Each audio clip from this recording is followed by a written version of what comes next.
বন্ধুরা, মিশরের নীল নদের পানি যখন শুকিয়ে যেত তখন পুনরায় পানি প্রবাহিত করার জন্য প্রতি বছর একজন সুন্দরী কন্যাকে জ্যান্ত বলি দেওয়া হতো। আর যখন হজরত উমর রাদিয়াল্লাহ এই প্রথার কথা জানতে পারেন, তখন তার পাঠানো একটি চিরকুট কিভাবে সেই মৃত নদীকে আবারও সচল করল। মূলত প্রাচীন মিশরের অধিবাসীদের মধ্যে যুগ যুগ ধরে এক ভয়াবহ কুসংস্কার ছিল যে নীলনদ তখনই প্রবাহিত হয় যখন তাকে একজন সুন্দরী কুমারী মেয়ের রক্ত উৎসর্গ করা হয়, এবং প্রতি বছর পানি কমতে শুরু করলে তারা একটি মেয়েকে অলঙ্কারে সাজিয়ে জ্যান্ত অবস্থায় নদীতে নিক্ষেপ করত। কিন্তু ইসলামের ন্যায়বিচার নিয়ে হজরত আমর ইবনুল আস রাদিয়াল্লাহ যখন মিশর জয় করলেন,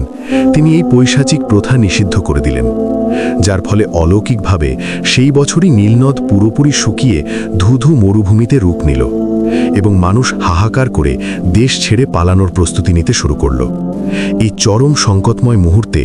আমর ইবনুল আস মদিনায় খলিফা ওমরের কাছে এক জরুরি বার্তাবাহক পাঠিয়ে পুরো বিষয়টি বিস্তারিত বর্ণনা করলে খলিফা এর উত্তরে কোনো অর্থ বা ত্রাণ না পাঠিয়ে একটি ছোট চিরকুট লিখে পাঠিয়ে নির্দেশ দিলেন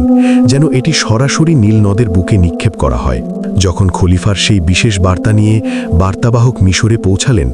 তখন আমর ইবনুল আস সমস্ত মিশরবাসীকে নদীর তীরে একত্রিত করলেন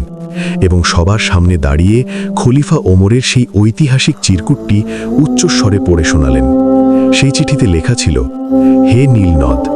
যদি তুমি নিজের ইচ্ছায় চলো তবে আমাদের তোমার পানির প্রয়োজন নেই, আর যদি তুমি এক ও অদ্বিতীয় আল্লাহর হুকুমে প্রবাহিত হও তবে আমি সেই মহান রবের কাছেই প্রার্থনা করছি যেন তিনি তোমাকে আবারও সচল করে দেন। সবার সামনে চিঠিটি পাঠ করার পর যখন সেটি শুকনো নদীর বুকে নিক্ষেপ করা হলো, তখন এক রাতের ব্যবধানেই অলৌকিকভাবে নদীটি 16 হাত গভীর পানিতে কানায় কানায় ভরে উঠল এবং আগের চেয়েও তীব্র বেগে প্রবাহিত হতে শুরু করল, যা দেখে পুরো মিশরবাসী অবাক হয়ে ইসলামের সত্যতা বুঝতে পারল। এবং সেই থেকে ইতিহাসের বুক থেকে জঘন্য নরবলি প্রথা চিরতরে মুছে গিয়ে নীলনদ আজও মহান আল্লাহর হুকুমে একইভাবে বয়ে চলেছে।